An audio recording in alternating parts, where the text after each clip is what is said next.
Good morning everyone. आप सभी का स्वागत है आपके अपने YouTube channel math magic world पर। आज की क्लास में हम 10th क्लास के मैथ के सैम्पल पेपर सोल्व करने वाले हैं। तो देखिए, इसका जो फर्स्ट क्वेश्चन है, write a quadratic polynomial sum of whose zero is -√3 and product of zero is 4। ये हमारा क्वेश्चन है और इसको हमें सोल्व करना है। तो देखिए, यहाँ पे हमें क्या क्या गिवन है। हमें एक तो दे रखा है सम ऑफ जीरो, हमें सम ऑफ जीरो दे रखा है -3√2 और साथ में हमें प्रोडक्ट ऑफ जीरो भी यहाँ गिवन है, वो अपना है 4। ठीक है, तो हमें पता है जो क्वाड्रेटिक इक्वेशन होती है उसका जो फॉर्मूला होता है वो क्या होता है, x² माइनस में सम ऑफ जीरोज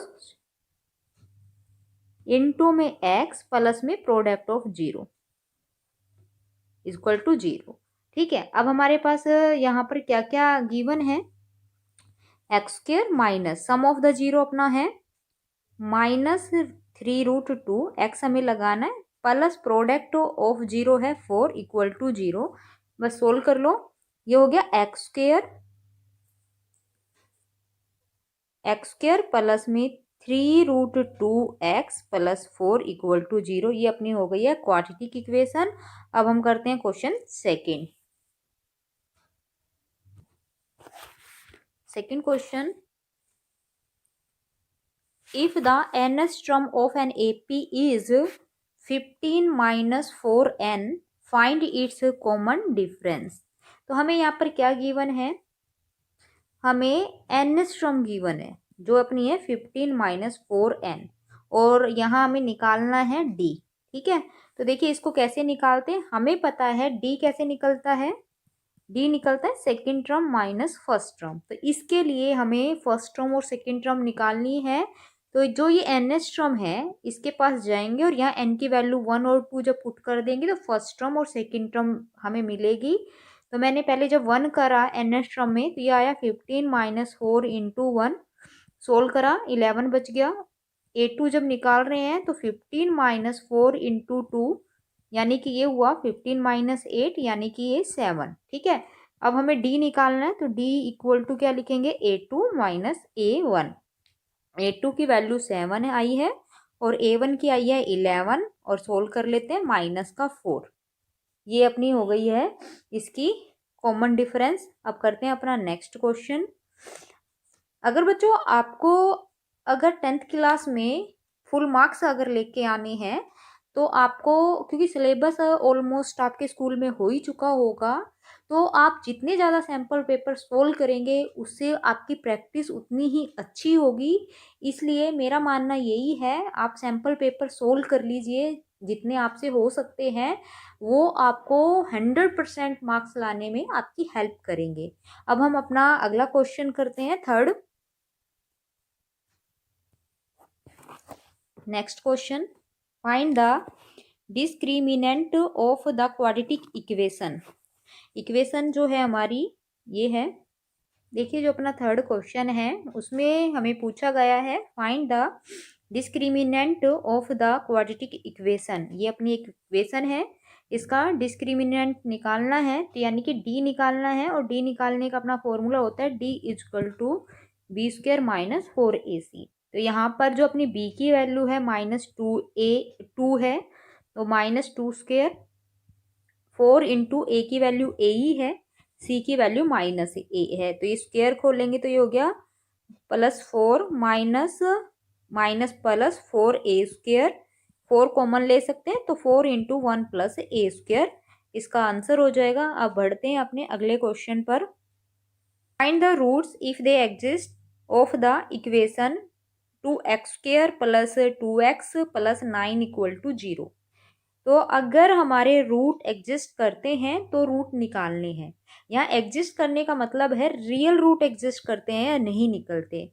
ये हमारी क्वाड्रेटिक इक्वेशन है, इसके 2 रूट निकलेंगे और जो 2 रूट आएंगे, क्योंकि हम 10th क्लास में हैं, 10th क्लास में सिर्फ हम रियल नंबर पढ़ रहे हैं, इसलिए यहाँ एग्जिस्ट करने का मतलब है रियल रूट एग्जिस्ट करते हैं या नहीं करते हैं।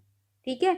तो उसके लिए एग्जिस्ट कब करते हैं रूट, हम डी निकालेंगे, अगर डी की value greater than equal to 0 अगर आ जाती है तो हमारे रूट जो होंगे रियल रूट एग्जिस्ट करेंगे। तो जो डी निकालने का फॉर्मूला है हमें पता है, बी स्क्वायर माइनस का 4ac हमारा डी निकालने का फॉर्मूला है। यहाँ अपनी बी की वैल्यू है 2, तो 2 स्क्वायर माइनस का 4, ए की वैल्यू है 2 और सी की वैल्यू है 9। सोल्व कर लेते हैं।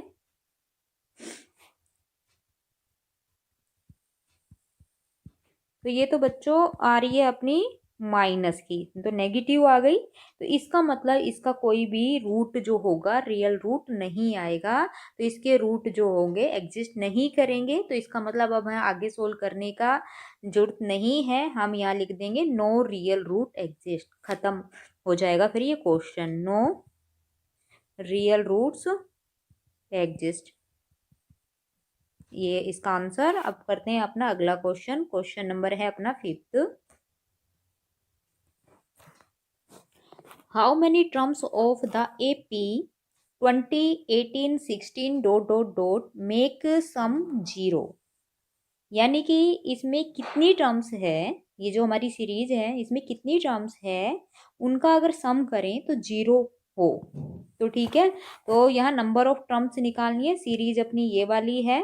तो यहाँ पर अपना जो है a इक्वल टू है 20 और d है अपना -2, क्योंकि 18 माइनस 20 करेंगे तो -2, और लेट कर देते हैं नंबर ऑफ टर्म n है और उनका जो सम करेंगे वो कितना आएगा, 0 आएगा। तो let S N equal to 0।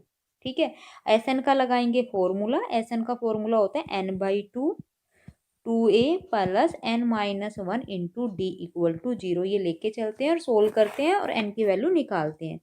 तो ये n/2 2a की वैल्यू है अपनी 20 प्लस n-1 डी डिफरेंस आया है -2 इक्वल टू 0। ये जो 2 है 0 में चल जाएगा, तो ये n इंटू में 40 -2n plus 2 equal to 0।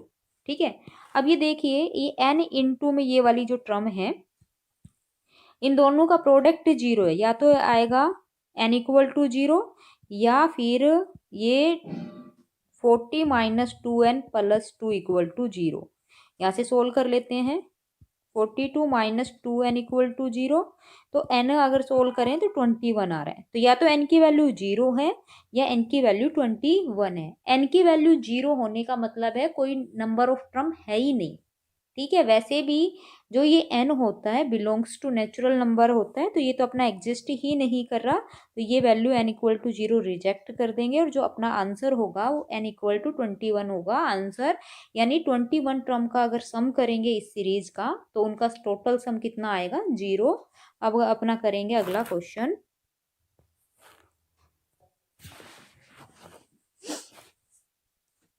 Question 6।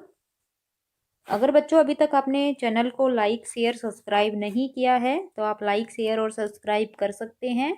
और साथ ही हम बढ़ते हैं अपने अगले क्वेश्चन पर। अपना क्वेश्चन है 6th। इसमें हमें एक ट्रायंगल दे रखी है ABC, जहां पर हमें बताया है DE parallel to BC with D on AB and E on AC if AD upon DB equal to 2/3 find BC upon DE। तो पहले हम इस क्वेश्चन को करने के लिए इसका डायग्राम बनाएंगे और फिर जाके इसको सोल्व करेंगे। तो यहाँ अपनी है एक ट्रायंगल ABC। सबसे पहले मैंने एक ट्रायंगल बना ली AB एंड C। इसने बोला है पॉइंट D है वो AB पर है, ये D पॉइंट बना लिया, E पॉइंट है AC पर, ये E पॉइंट बना लिया। ठीक है, तो ये हमारी एक ट्रायंगल है। यहाँ पर अपना गिवन है AD अपॉन में BD या DB इक्वल टू 2/3 या 2/3, और यहाँ अपने को निकालना है, फाइंड जो करना है BC अपॉन में DE। तो अगर मैं बात करूँ BC जो साइड है हमारी ABC ट्रायंगल की है और डिवाइड में DE है, जो DE साइड है वो ट्रायंगल ADE ट्रायंगल की है। तो यानी कि इस क्वेश्चन को करने के लिए हमें ADE और ए बी सी ट्रायंगल को क्या करना होगा, सिमिलर प्रूव करना होगा। ठीक है, और यहाँ पर एक चीज और भी गिवन है कि जो डी ई है और बी सी है दोनों लाइनें पैरेलल भी है, इसकी भी हमें हेल्प लेनी है। ठीक है, तो क्या करना है इसमें सॉल्यूशन जब हम करेंगे इसका, तो हमें पता है D E parallel to B C. अगर ये दोनों लाइन पैरेलल है तो एंगल डी इक्वल टू हो जाएगा बी के, और एंगल सी होगा अपना एंगल ई के इक्वल, कोरस्पॉन्डिंग एंगल हो गई, और एंगल ए तो दोनों का कॉमन है। तो इससे हमें क्या पता चला, इससे हमें ये पता चला जो ट्रायंगल ए डी ई है वो सिमिलर आ गई ट्रायंगल ए बी सी के। अगर ये दोनों ट्रायंगल सिमिलर हैं तो साइडें इनकी होएगी प्रोपोर्शनल। ठीक है, तो यहाँ से अपना क्या निकला, ए डी अपॉन में ए बी, और इधर से मैं लूंगी डी ई अपॉन में बी सी। ठीक है, और जो हमें रेशियो चाहिए वो B C upon D E चाहिए, तो इसको रिवर्स भी कर सकते हैं। तो इस रेशियो को हम ये भी लिख सकते हैं ए बी अपॉन में A D and B C upon में डी ई। ठीक है, तो यानी ये हमारी सिमिलरिटी के हिसाब से ये सिचुएशन आ गई है। अब जो रेशियो में गिवन था वो क्या था, वो था अपना ए डी अपॉन में बी डी जो था वो था 2/3, और अगर मैं B D upon A D अगर निकालूं तो 3/2 हो जाएगा। अब मैं क्या कर रही हूँ, इसमें बोथ साइड 1 ऐड कर रही हूँ, तो देखिए क्या बनेगा, बी डी अपॉन में ए डी में 1 ऐड कर दिया, तो अगर मैं लेफ्ट में 1 ऐड कर रही हूँ तो राइट में भी मुझे 1 ऐड करना पड़ेगा, एलसीएम ए डी। तो ये अपना हुआ B D plus A D equal to, ये अपना हुआ 3 + 2 यानी कि 5/2। ठीक है, अब ए डी प्लस में बी डी, अगर मैं ट्रायंगल देखूँ ए D upon A D plus में बी डी तो पूरा ए बी बनता है। तो मैं यहाँ क्या लिख दूंगी, B D plus A D को ए बी अपॉन में ए डी का जो रेशियो हुआ 5:2 का आया। ठीक है, अब हमें पता है A B ratio A D जो था क्या आया अपना, ये नंबर 1 दे देती हूँ, और जो अपनी आई थी ए बी अपॉन में जो ए डी था वो अपना आया था बी सी अपॉन में डी ई। ठीक है, क्योंकि ए बी अपॉन में ए डी की वैल्यू आई है 5/2, तो बी सी अपॉन में डी ई की भी जो वैल्यू होगी वो 5/2 होगी, और यही हमें इस क्वेश्चन का निकालना था। ये इसका होगा आंसर। अब अपना करते हैं next question. Next question, find the length of altitude of an isosceles triangle of side 5 cm, 5 cm and 6 cm। यानी कि यहाँ में ट्रायंगल है आइसोसेलिस, यहाँ दो साइड इक्वल है, तो मैं डायग्राम बना रही हूँ।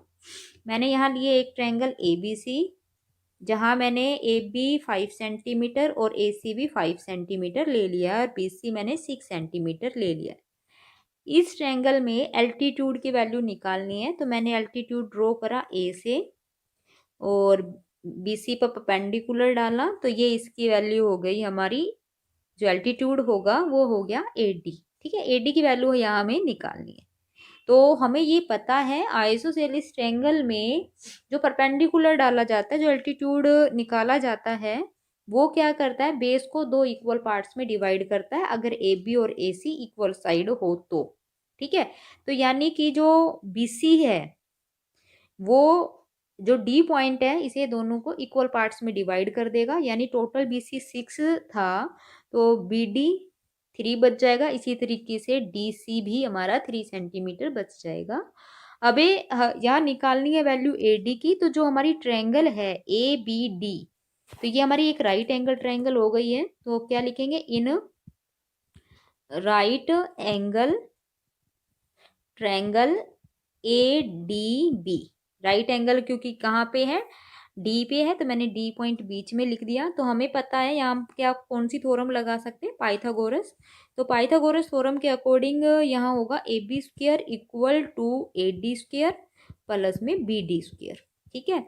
अब ए बी की जो वैल्यू है 5 है, मैंने रख दी, इक्वल टू ए डी की वैल्यू नहीं है, नहीं रख सकते, और बी डी की वैल्यू 3 है, यहाँ 3 पुट कर दी, तो 25 equal to A D square plus में 9 को साइड चेंज करेंगे तो 25 minus 9 equal to A D square, 16 बचेगा, तो ए डी की वैल्यू हो जाएगी 4। तो जो अपना एल्टीट्यूड है यहाँ पर वो 4 सेंटीमीटर का आ जाएगा। अब अपना बढ़ते हैं अपने अगले क्वेश्चन पे। क्वेश्चन नंबर होगा वो 8। अगर बच्चों चैनल को सब्सक्राइब नहीं किया है तो चैनल को सब्सक्राइब कर लीजिए।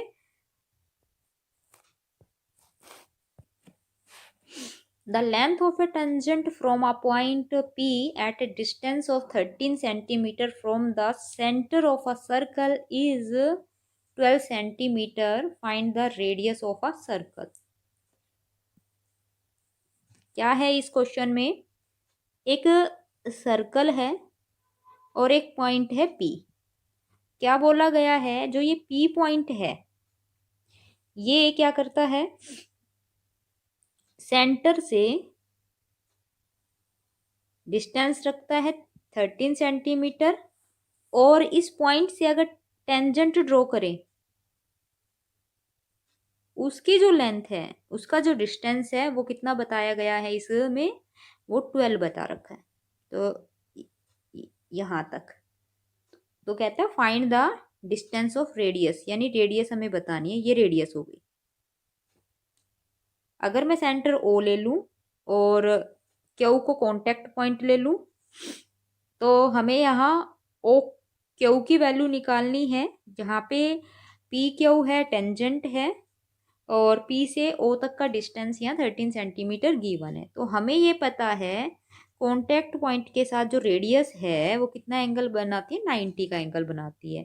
तो यानी कि जो ट्रायंगल है पी क्यू ओ एक राइट एंगल ट्रायंगल हो गई है, तो पाइथागोरस इसमें लगेगा in triangle P Q O. ठीक है, तो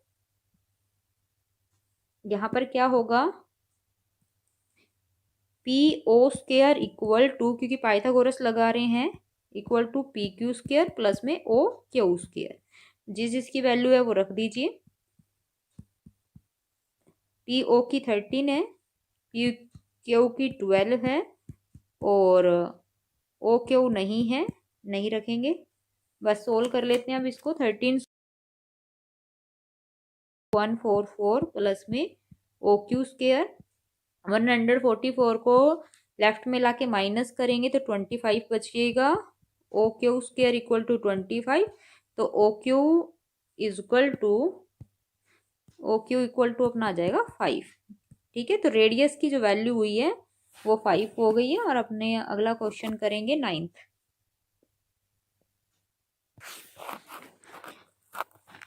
नेक्स्ट क्वेश्चन 9th। दिखने में तो ये क्वेश्चन बड़ा सा दिख रहा है, लेकिन बहुत इजी क्वेश्चन है ये। To divide a line segment A B internally in the ratio 2:5, we draw a ray AX such that BAX is an acute angle. What will be the minimum number of points to be marked at equal distance on ray AX? तो देखिए ये जो question है क्या है, ये हमारी कोई लाइन ए बी है, इस ए बी को 2:5 में डिवाइड करना है। तो क्वेश्चन ये है कि जब हम इसको ए बी को 2:5 में डिवाइड करते हैं तो उसके लिए एक एक्यूट एंगल हम बनाएंगे ए से, और उस एक्यूट एंगल का नाम क्या देंगे? BAX। तो एक ये जो रे खींची है हमने, एक रे बनाई है AX। ठीक है, अब ये कह रहा है कि AX पर हम कितने पॉइंट मार्क करेंगे इक्वल डिस्टेंस पर, ताकि ए बी का जो रेशियो है वो 2:5 में डिवाइड हो जाए, और ये इंटरनली इस लाइन को, हमें लाइन सेगमेंट को क्या करना है? इंटरसेप्ट करना है। ठीक है, तो हमें पता है जो ये रेशियो होता है उसको हम क्या कर देते हैं, प्लस कर लेते हैं। तो 2 + 5 यानी कि 7। उसके बाद क्या करना होता था, जो ए बी जितनी भी सेंटीमीटर की लाइन दिए रखी होती थी, पहले हम ये लाइन ड्रॉ करते हैं, फिर एक अक्यूट एंगल बनाते हैं ए पर, और फिर जो रेशियो में डिवाइड करना है इंटरनली, उन रेशियो को हम प्लस कर लेते हैं। तो ये 2 + 5 आया अपना 7। तो फिर हम ए से क्या करेंगे, इक्वल डिस्टेंस पर 7 पॉइंट ले लेंगे, और फिर उसके आगे अगला प्रोसेस करते थे। तो सिर्फ इसने अभी इतना पूछा है कि जो रे है ए एक्स, इस पर कितने पॉइंट इक्वल डिस्टेंस पर हम मार्क करेंगे। तो इस क्वेश्चन का जो आंसर हो जाएगा 7 हम पॉइंट इस रे पर बनाएंगे। ठीक है, तो अपना नेक्स्ट क्वेश्चन है 10th। Question 10th, if sin theta plus 2 cos theta equal to 1, then prove that 2 sin theta minus cos theta equal to ±2। ये हमें प्रूफ करना है। तो देखिए इसको कैसे सोल्व करें। अपना जो गिवन है वो लेके चलते हैं और उसकी हेल्प से क्वेश्चन सोल्व करते हैं। Sine theta plus 2 cos theta equal to अपना 1 था। ठीक है, तो मैंने इसमें क्या करा, बोथ साइड में स्क्वायर कर लेती हूँ। स्क्वायर फिर उसके बाद खोल दो, तो ये अपना देखिए क्या बनेगा, ये अपना आएगा साइन स्क्वायर थीटा प्लस में 4 cos square theta plus 4 sine theta into cos theta equal to 1। इसके बाद मैं क्या कर रही हूँ, 4 sine theta into cos theta equal to 1 minus में sine square theta minus 4 cos square theta. मैंने 4 साइन थीटा कोस थीटा की वैल्यू निकाल ली और नंबर 1 देके छोड़ देते हैं। ठीक है, अभी जो हमें वैल्यू निकालनी है वो वैल्यू हमें निकालनी है 2 साइन थीटा माइनस में कोस थीटा, इसकी वैल्यू निकालनी है। तो डायरेक्ट मैं इसकी वैल्यू ना निकाल के मैं इसके स्क्वायर की वैल्यू निकाल रही हूँ, और फिर स्क्वायर रूट लेके इसको सोल्व कर लेंगे। तो यहाँ a माइनस बी का होल स्क्वायर का फॉर्मूला लग रहा है, हम खोल लेते हैं इसको। तो ये होगा 4 sign square theta plus cos square theta minus में 2ab करोगे तो 4 साइन थीटा कोस थीटा आ जाएगा यहाँ पर। तो अब देखिए जो अपना आया 4 साइन थीटा कोस थीटा, इसकी वैल्यू फर्स्ट इक्वेशन से हम यहाँ पुट कर देते हैं। तो ये देखिए अपना क्या बना, 4 sign square theta plus cos square theta minus 4 sine theta cos theta की वैल्यू है 1 minus sign square theta minus का 4 कोस स्क्वायर थीटा। बस इसको सोल्व कर लीजिए। अब ये आया 4 sign square theta plus cos square theta minus 1 plus sign square theta plus 4 cos square theta. कोई ऐड सब्ट्रैक्ट हो रहा है तो हम उनको करेंगे।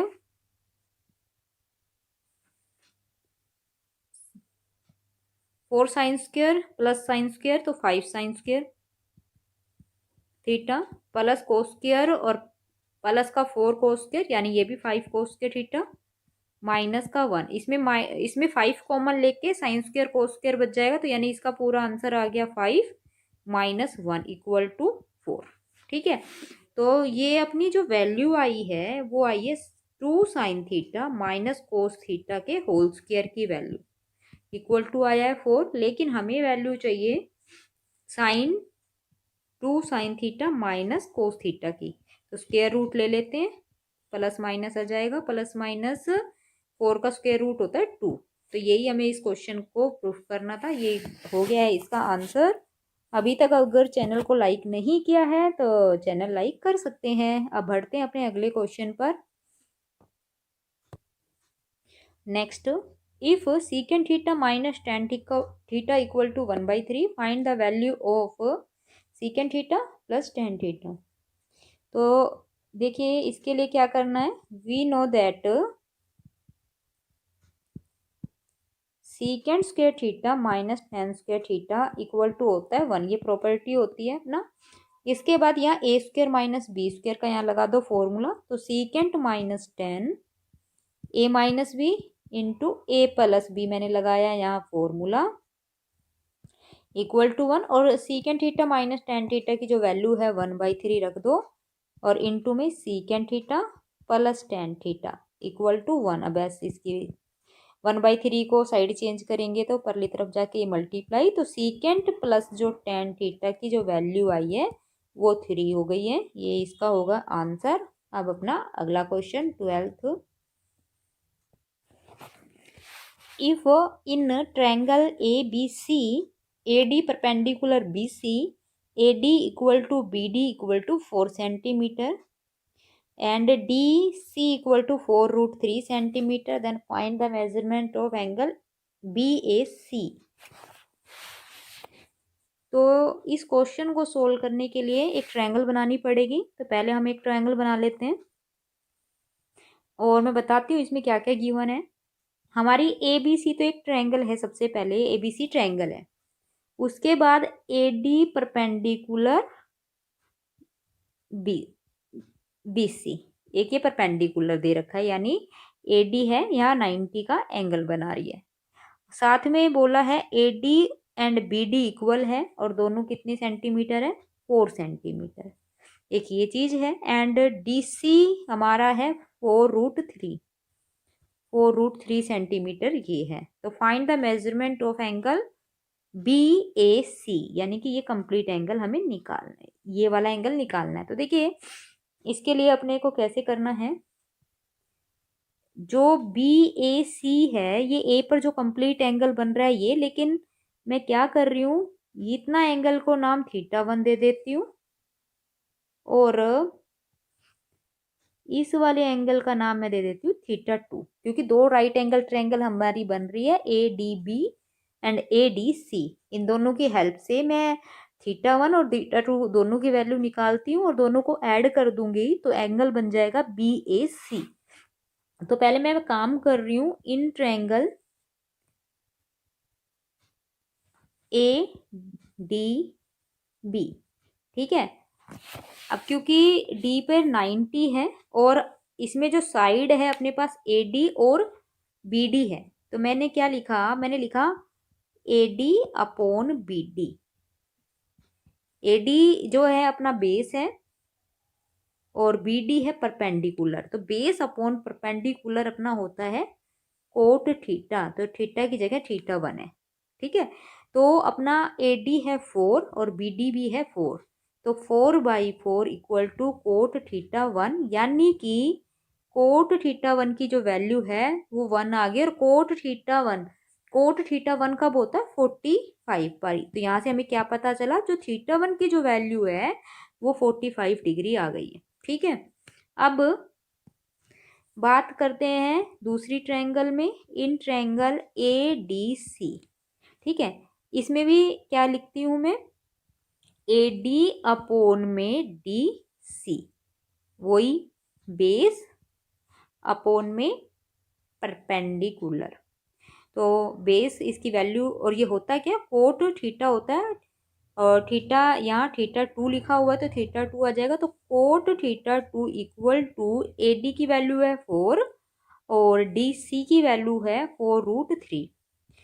4 से 4 कट गया तो ये 1/√3, कोट थीटा 1/√3 होता है 60 पर, तो θ2 की वैल्यू हो गई है 60, ठीक है। तो अभी हमें वैल्यू जो चाहिए थी एंगल BAC की चाहिए थी, तो BAC अपना क्या है, θ1 प्लस θ2। θ1 का जो आया आंसर 45 था और θ2 आया है 60, ऐड कर दो दोनों को तो ये 105 डिग्री का एंगल हो गया है BAC पर, ठीक है। अब अपना करेंगे next question 13। If circumference of a circle increase from 4 pi to 8 pi, then area of the circle will also be doubled. Is it true? Justify your answer. Question है कि सर्कल था, सर्कल की जो सर्कमफ्रेंस थी पहले 4 पाई थी और 4 पाई से वो 8 पाई हो गई, यानी कि डबल हो गई सर्कमफ्रेंस। तो अब ये बोलता है क्या इसका एरिया भी डबल हो जाएगा। अगर ये ट्रू है तो फिर अपने आंसर को जस्टिफाई करो, ठीक है। तो हमें यहाँ पर क्या है, दो सर्कमफ्रेंस दे रखी है, एक ओल्ड सरकमफ्रेंस ले लेते हैं और एक न्यू सरकमफ्रेंस ले लेते हैं। तो अपनी जो ओल्ड सरकमफ्रेंस है,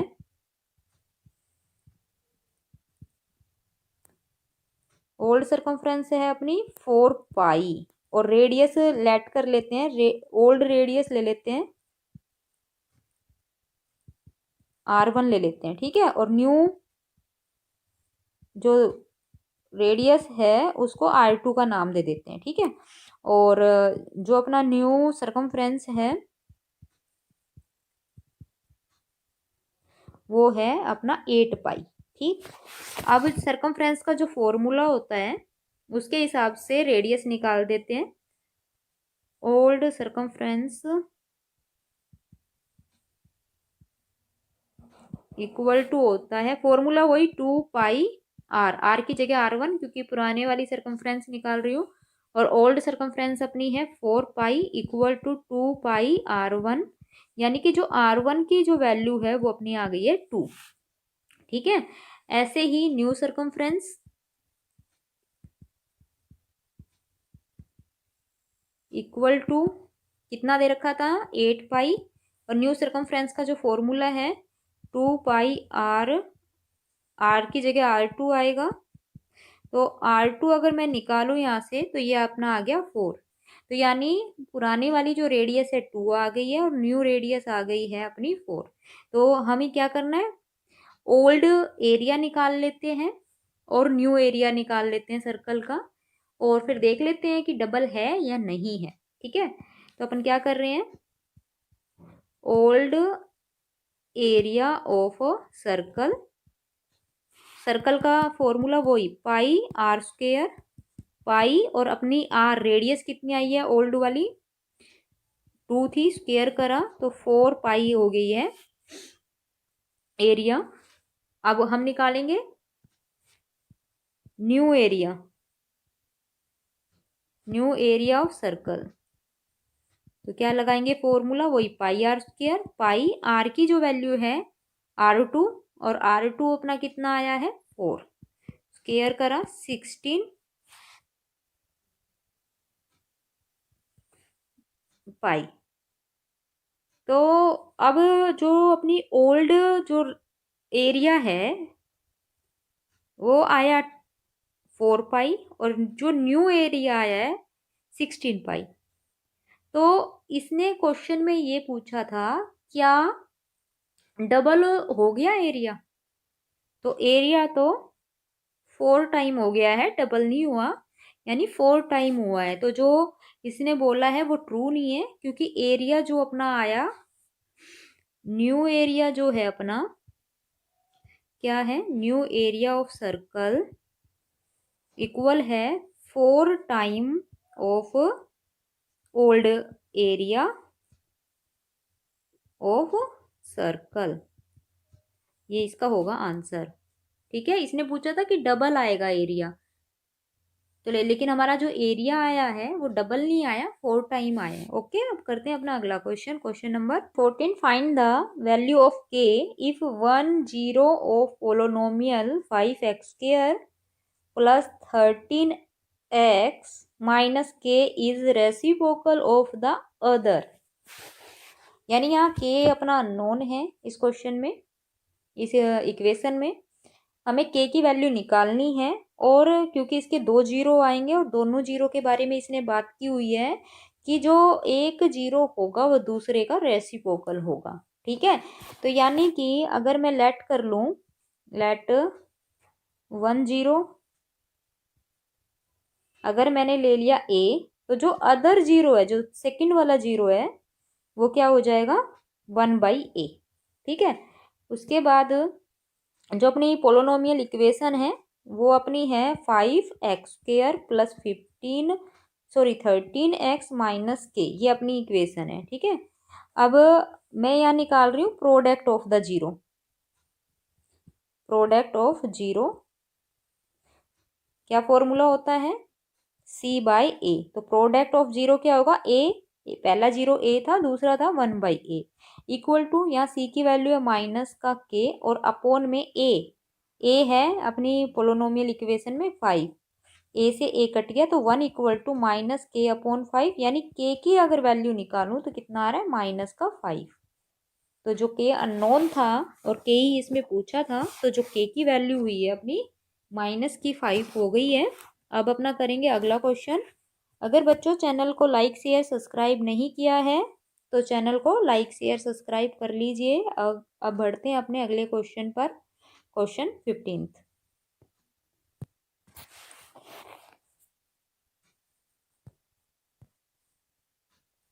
question 15, reduce the equation 1 upon में x minus 2 plus 2 upon x minus 1 equal to 6 upon x in a standard form A x square plus B x plus C equal to 0। Write the value of A B and सी।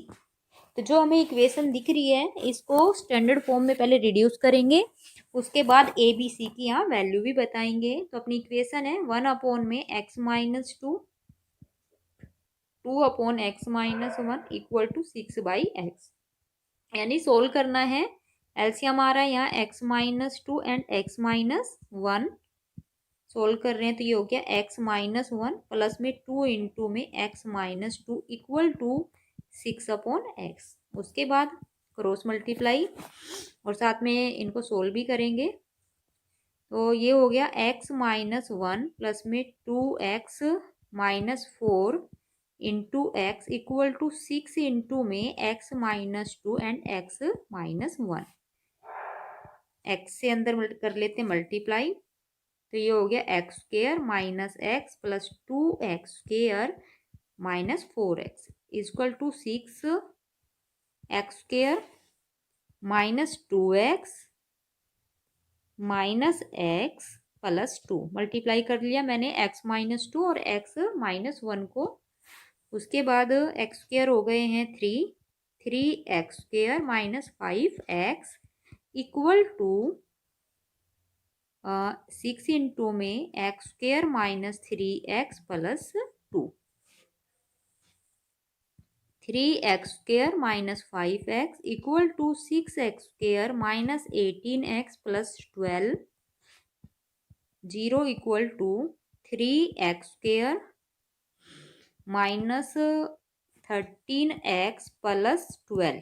ये equation का हो गया answer. अब यहाँ हमें ए B सी की भी value बतानी थी। यहाँ पर ए की वैल्यू है 3, बी की वैल्यू है माइनस 13 और सी की वैल्यू है प्लस 12। ये इसका आंसर। करते हैं अपना अगला question. If 3 2 6 3 x y and 6 5 are the vertices of a parallelogram, then the value of x plus y। तो देखिए इस क्वेश्चन में अपना क्या है, एक पैरेललोग्राम है। ये मैंने पैरेललोग्राम ले लिया, मैं नाम दे देती हूँ A B C and D. Parallelogram है और इनके जो वर्टेक्सेस है ऑर्डर वाइज ही लिखने हैं हमें। 3 2 6 3 एक्स वाई एंड 6 5। अगर ऑर्डर वाइज ये वर्टेक्स नहीं लिखोगे तो क्वेश्चन गलत हो जाएगा आपका, इसलिए ऑर्डर वाइज ही लिखने हैं। अब यहाँ पर अपना x और y अननोन है। एक तो पहले एक्स वाई की वैल्यू निकालेंगे और फिर x प्लस वाई की यहाँ वैल्यू निकालनी है। तो सिर्फ हमें ये 4 वर्टेक्स थे, पैरेललोग्राम के वर्टेक्स थे, ये गिवन है। ठीक है, तो हमें ये पता है जो पैरेललोग्राम में जो डायगोनल होते हैं वो एक दूसरे को बाइसेक्ट करते हैं, यानी कि जो ओ पॉइंट मैंने लिखा ये मिड पॉइंट ऑफ ए सी भी होगा और बी डी भी होगा। तो मैं मिड पॉइंट फॉर्मूला लगाऊंगी, उसकी हेल्प से मैं ए सी का मिड पॉइंट निकालूंगी इक्वल टू बी डी का मिड पॉइंट, दोनों को इक्वल रख के इस क्वेश्चन को आंसर करूंगी। तो क्या कर रही हूं मैं, mid point of A C equal to mid point of B D. ठीक है, तो ए सी का जो मिड पॉइंट होगा फॉर्मूले के according x plus 3/2 and y plus 2/2। ये तो मिड पॉइंट फॉर्मूला मैंने लगा दिया ए सी पर। इसी तरीके से मैं बी डी पर भी मिड पॉइंट फॉर्मूला लगाऊंगी। 6 प्लस 6/2 5 प्लस 3/2। ठीक है, अब कंपेयर कर लेते हैं। फर्स्ट कोऑर्डिनेट फर्स्ट के इक्वल, तो x प्लस 3/2 इक्वल टू 12/2, 2 से 2 cancel, x equal to 12 minus 3 यानी कि 9।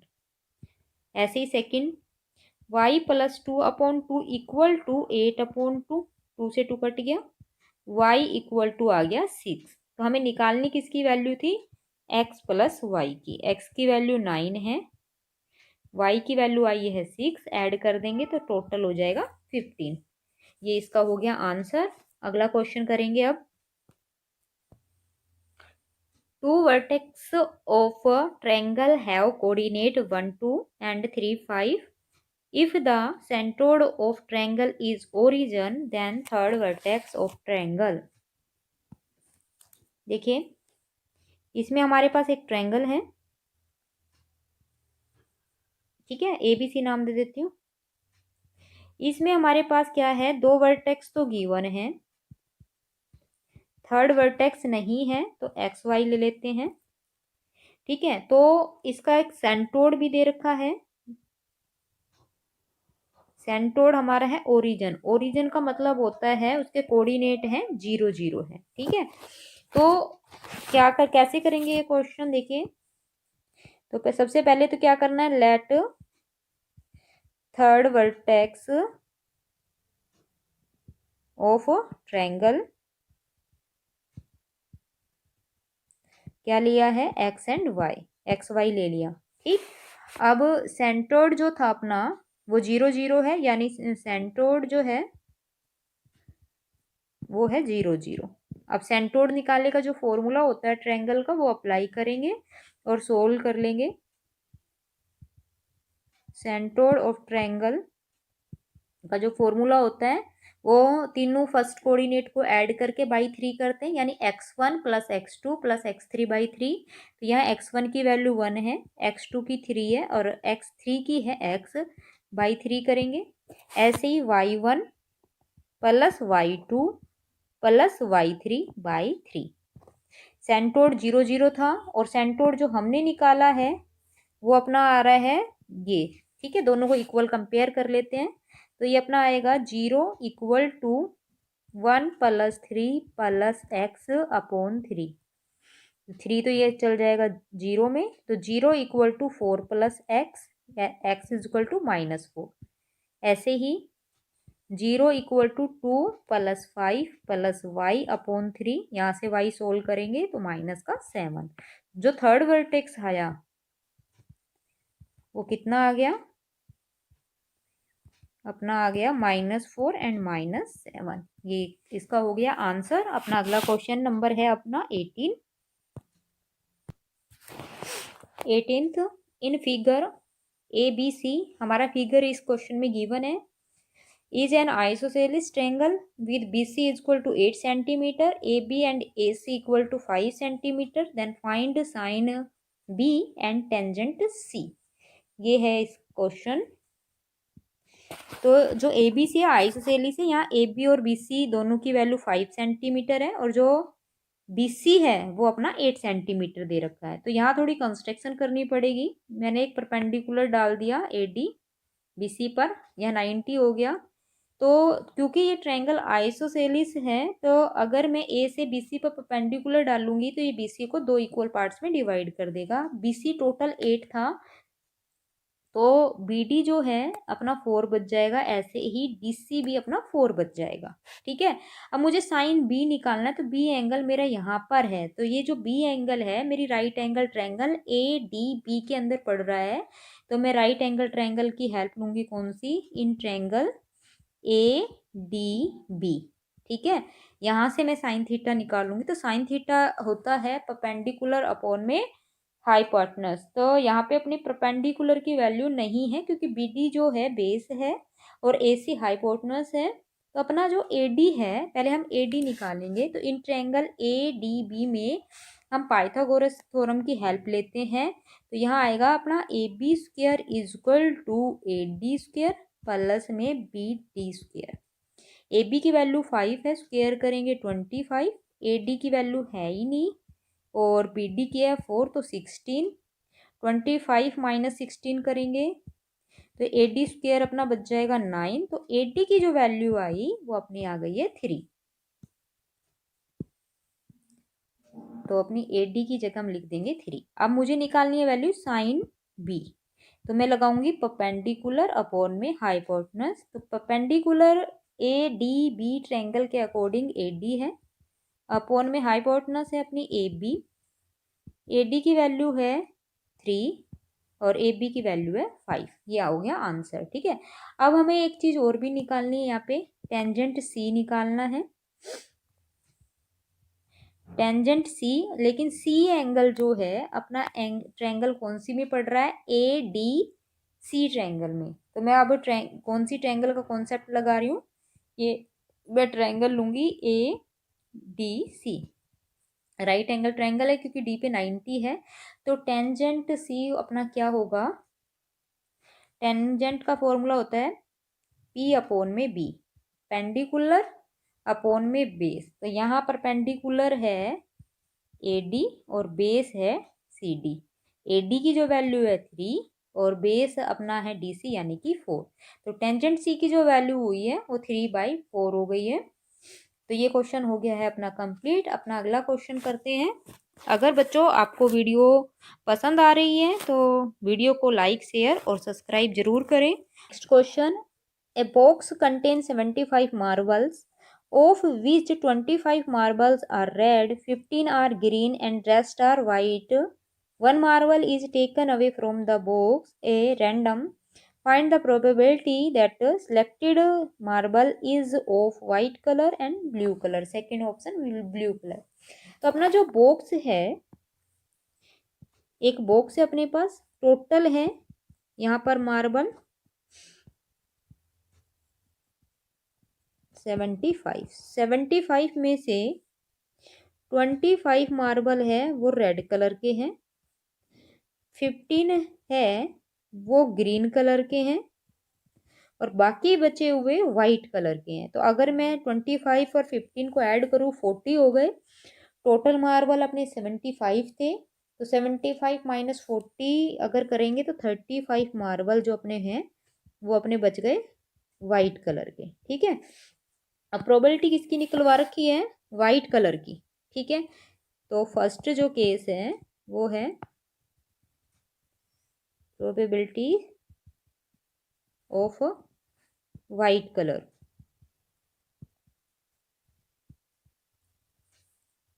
तो वाइट कलर के है 35, टोटल आउटपुट है अपनी 75। तो जो आया 35 अपॉन में 75। अगर ये कटेगा तो हम आगे काटेंगे इसको आगे तक। तो अभी ये कट रहा है 5 के टेबल पे। 5 7 जा 35, 5 1 जा 5, 5 5 जा 25। तो यानी ये अपना आ गया 7 अपॉन में 15। सेकेंड में जो पोर्शन है उसमें अपना जो प्रोबेबिलिटी निकालनी है वो ब्लू कलर की निकालनी है। लेकिन अगर मैं बॉक्स की बात करूं उसमें रेड ग्रीन और वाइट कलर के मार्बल है, उसमें ब्लू कलर का कोई भी मार्बल नहीं है। तो ये प्रोबेबिलिटी ऑफ किसकी, ब्लू कलर की जो आएगी वो अपनी आएगी, क्योंकि ब्लू कलर है ही नहीं, है ही नहीं मतलब 0 और अपॉन में 75। तो 0 अपॉन 75 इक्वल टू 0 आएगा। तो आज की वीडियो इतनी ही। अगर आपको वीडियो पसंद आई है तो वीडियो को लाइक शेयर और सब्सक्राइब जरूर कर लें और साथ में बेल आइकन बटन भी आप दबा दीजिए ताकि जब भी मैं नेक्स्ट वीडियो डालूं आपके पास नोटिफिकेशन पहुंच जाए। तो अब मिलेंगे अपनी अगली वीडियो में, तब तक के लिए बाय बाय, टेक केयर।